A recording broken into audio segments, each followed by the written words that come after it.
and made my way up this private driveway that I had never noticed before because the entrance was hidden back amongst the trees that surround the entire north side of town. I drove up this steep, winding driveway for what seemed like 10 minutes before I finally saw the house come into view. Out of all the houses I've babysat at, this was hands down the most gorgeous one I've ever seen.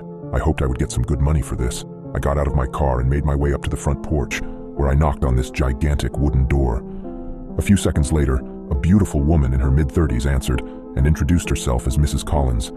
She called her husband down, and shortly after, an extremely handsome man, also in his 30s, came walking down the grand stairway, holding an adorable little girl in his arms. The couple seemed very anxious to leave, and even though they were both gorgeous people, I could tell that underneath all of their beauty, they were both extremely tired and haggard from having to keep up with their 7-year-old. They were obviously very excited about having an entire night to themselves, and couldn't wait to get out of there as fast as they could.